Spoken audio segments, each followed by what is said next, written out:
Let's play quietly. Hey everybody, this is Brian here from Let's Play Quietly, and this is another weekly Whisper. Today I'm going to be talking a bit about E3.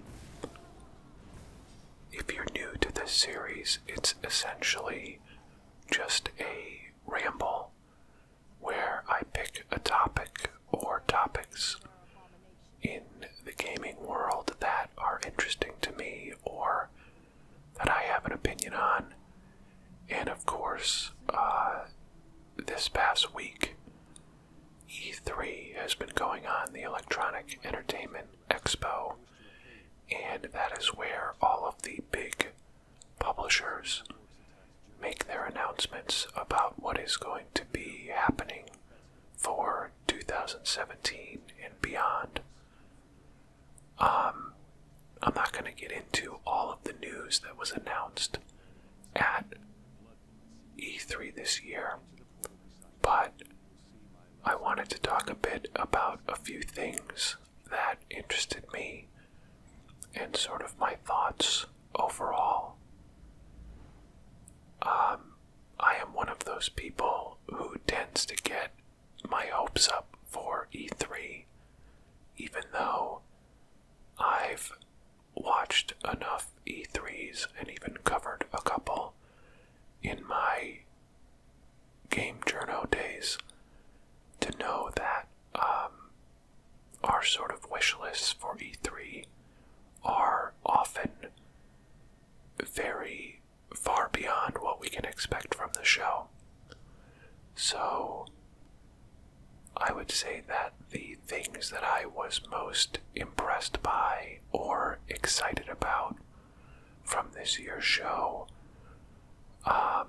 as far as games go, were, first of all, Crackdown 3. And that may not have stood out to you, but Crackdown is, if not my favorite game franchise of the last few console generations, certainly in the top 2 or 3. I would argue maybe Dead Space is tied with Crackdown, but I adore the Crackdown series.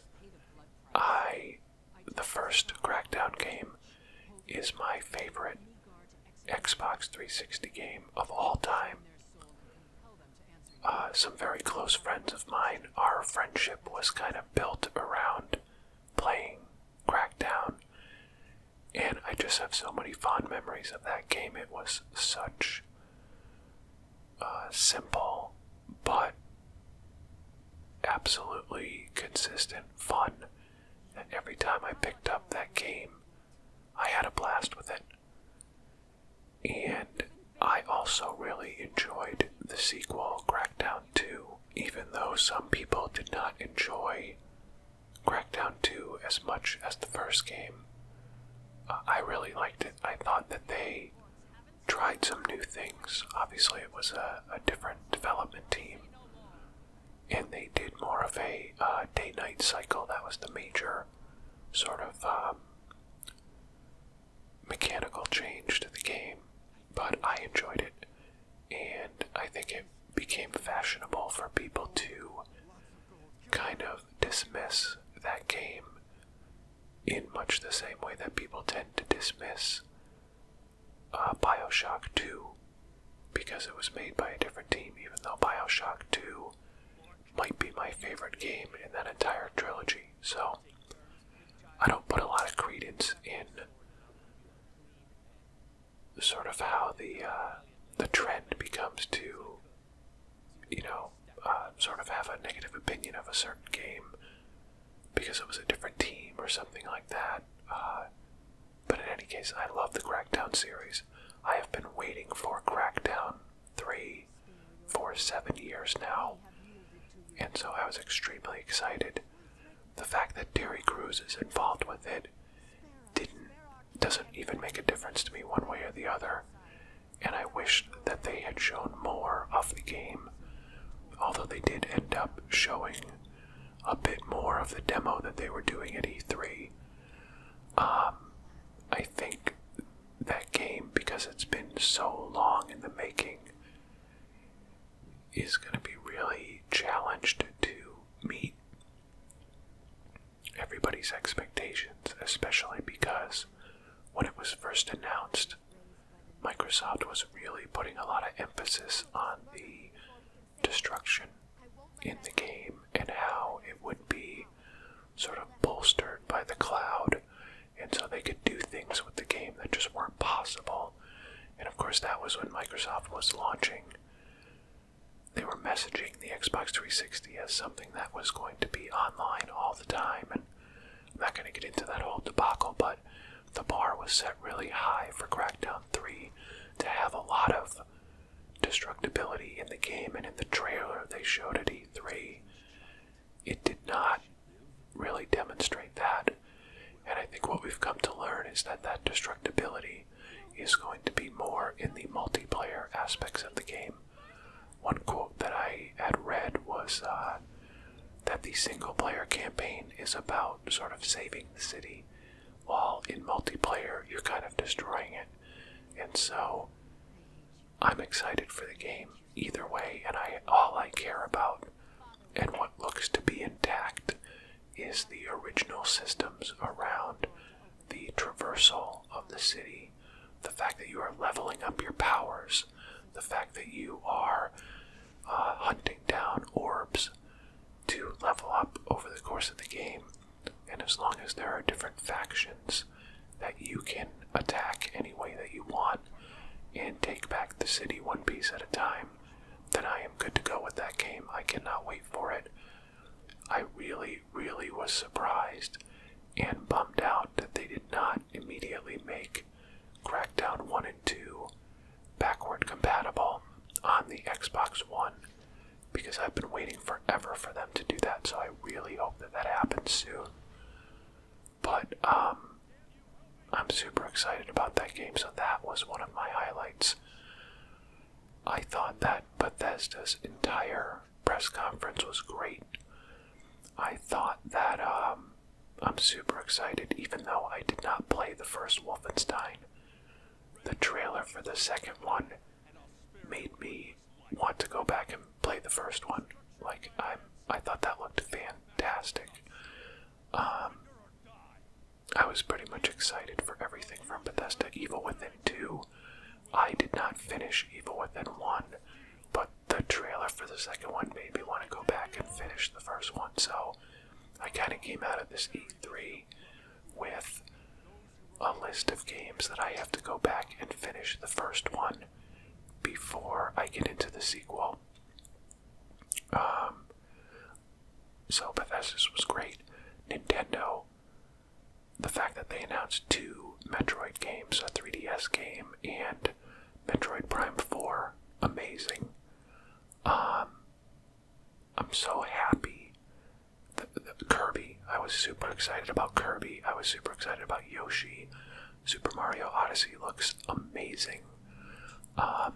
Nintendo, with their 20-minute pre-recorded press, conference, whatever you want to call it, almost ran away with the show. In fact, if it wasn't for Bethesda, I would have said that Nintendo just ran away with this E3, which goes to show you that all of the pomp and circumstance doesn't necessarily make for a great E3 or make for a great press conference.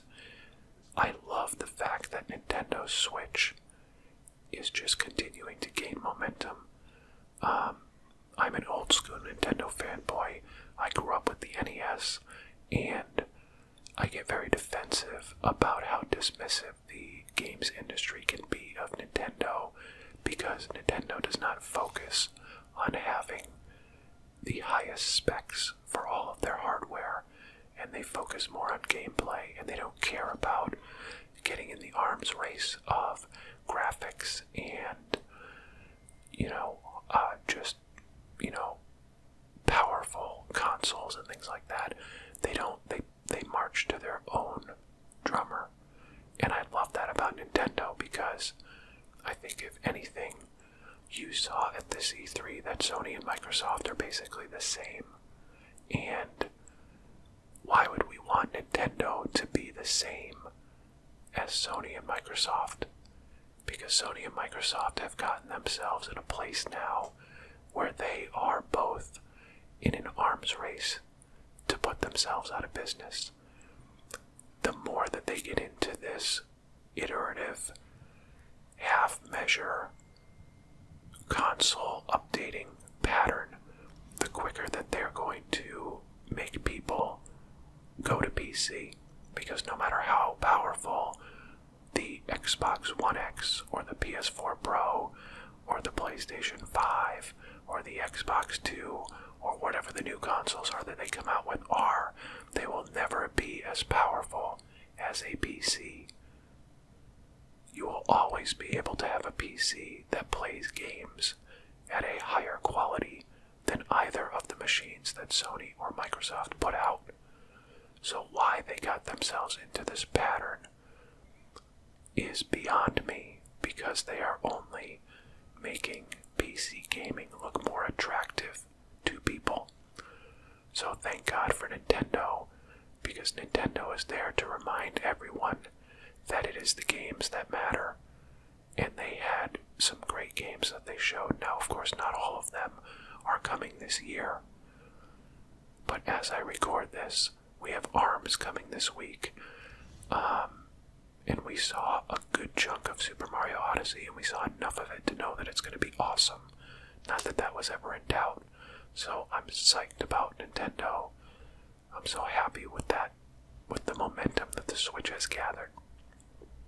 On the Sony side of things, because I didn't mention Sony, I'm really excited about the Spider-Man game.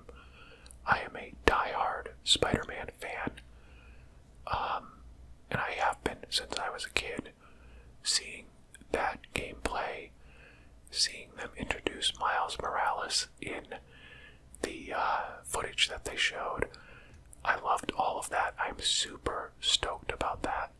So, and that was probably the thing I was most excited about coming out of Sony's presser. So, but that was kind of about it. On the EA front, I was excited for the new Need for Speed. That looks to have enough of the Burnout Paradise DNA in it that will make me want to play it. And I kind of like that they're trying to weave a story into there. So I'm down for that. I think I'm interested in that game. I don't play a ton of sports games, but I like the direction that they're taking some of those games.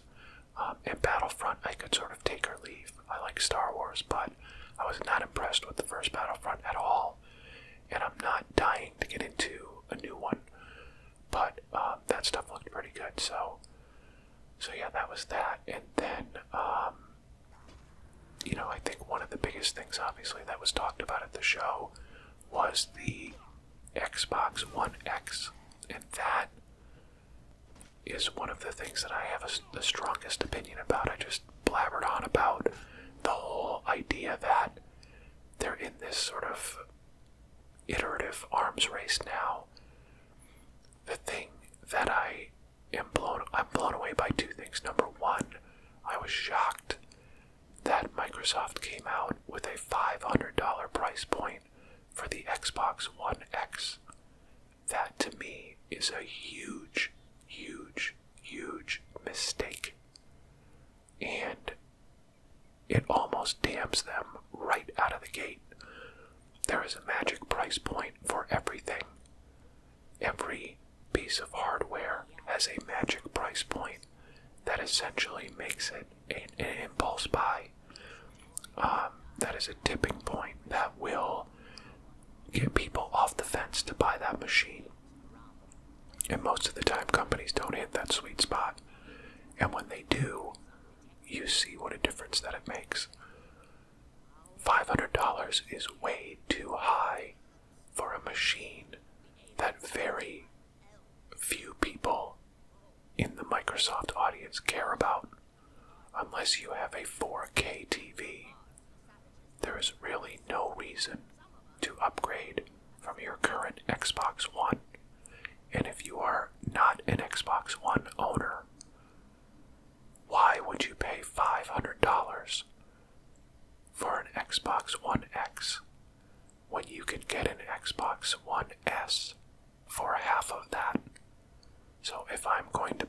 Xbox, I'm going to buy the cheaper model.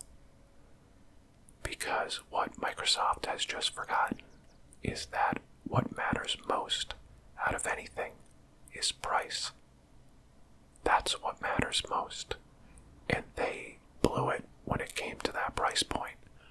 That machine should have not been over $400. And if they really wanted to challenge Sony and the lead that Sony has in console sales, then they should have priced that below what Sony was selling the PS4 Pro at, which is currently $399. So Microsoft could have come in at $349, and they would have been the talk of the show. Everyone would have freaked out. We all would have been saying what an amazing deal it was for them to launch that at $349, and everyone would be talking about getting an Xbox One X. Instead, people left that presser blown away by how expensive the new machine was, and Microsoft did a very poor job of explaining to you or me or anyone why we need that machine. So, I feel like they really, really missed an opportunity there to take momentum away from Sony. Now, on the flip side of that, I feel like Sony also completely dropped the ball because Microsoft had their press conference before Sony did. And Sony in the past, around the used games issue and other issues, has done a good job of adjusting to what Microsoft has said and capitalizing on their vulnerabilities. They did not do that here. Sony could have come out after Microsoft announced the Xbox One X at $500, and they could have dropped the price of their PS4 Pro by $50 and completely made the Xbox One X dead in the water. And they didn't do that. So I felt like that was a real blown opportunity for them to just strike a killing blow against Microsoft. Now, I think the reason that they didn't do that is because they are so far ahead of Microsoft right now that they don't feel like they need to make any risky moves that could essentially leave money on the table. If they feel like the Pro is selling at the current price point, they are not worried that Microsoft is going to catch up to them, so they didn't feel the need to do anything. That said, I still think it would have been a brilliant move on their part to give a price cut to the PS4 Pro, because that would have just killed any solid momentum that Microsoft would have been able to build for the Xbox One X. So I was underwhelmed by both of the big two's presentations and their strategy at this E3. Now, at the same time, that's not necessarily a negative thing, because that, to me, is what's so fascinating about E3 and about this console generation. So, I'm fascinated by it. I have a PlayStation, I have an Xbox One, and I have a Nintendo Switch. And so for me, I have the consoles that I need. I'm not worried about the PS4 Pro, and I'm not worried about the Xbox One X. I don't have a 4K TV, nor am I planning on getting one. So I'm kind of watching this as someone who, if nothing else, is happy that those new machines from Microsoft and Sony are going to extend this current console generation a bit longer. And that means that my Xbox that I have now, I will be able to play for a longer period of time because of this new half measure that is the Xbox One X. And so I'm thankful that the console generation is going to last longer. I just don't understand what either of them are thinking with the machines that they've put together and the price points that they're at. Sony's is not bad at $400, but Microsoft at 500 just makes no sense whatsoever to me. So, but I find it fascinating. So yeah. So all in all, I'm really excited for Nintendo because I think they came out of this E3 with a lot of momentum, and I think that's great. I love the Switch. I want to see the Switch do gangbusters because it's the underdog, and I love the underdog, and I love Nintendo for not changing the way that they think about putting their machines together and innovating and doing something different. I just love that about them, so I'm excited for that. I'm excited for some of the games that I saw. I'm looking forward to seeing more about them, and there's a lot of coverage that I haven't watched yet, so I'm going to watch that. All the Treehouse streams from Nintendo and a lot of the demos that have been going on all week. I'm going to catch up on that stuff, but my overall impressions were that this was an underwhelming E3 overall. There were certainly some flashes of greatness, and there were certainly some publishers and hardware makers that came out, I think, looking strong. But I also feel like there was a lot of missed opportunities there. So, one last shout out before I wrap up. There is a PC game called Strange Brigade from Rebellion, who does the Zombie Army trilogy and Sniper Elite, I believe, and that looked super cool to me. I love those competitive shooters. It looks like kind of similar to like Killing Floor, and seems to be sort of a horde mode thing, but it has a ton of character, and it looks really good, and it looks super fun, and so I am looking forward to checking that out too. So yeah, there was definitely things I was interested in, and things that I thought were really good.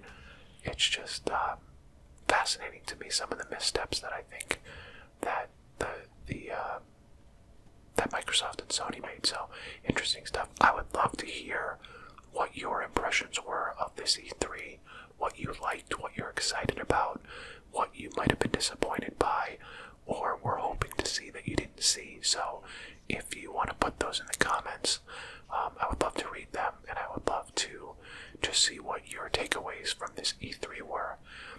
And I would also recommend that you go over to ASMR Gaming News.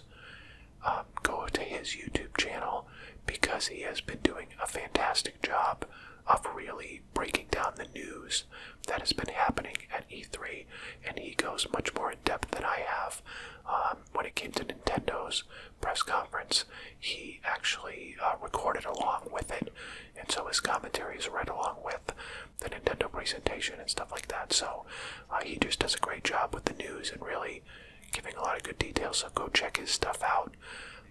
He also gave me a shout out recently, so I'm really happy for that. I think the ASMR gaming community is really positive and supportive, and it's exciting to see the response that our channels are starting to get now, and we have a lot of cool stuff planned in the future. So anyways, that's enough rambling for me for one day. So if you like this video, please click like and subscribe to our YouTube page, and I will be back again soon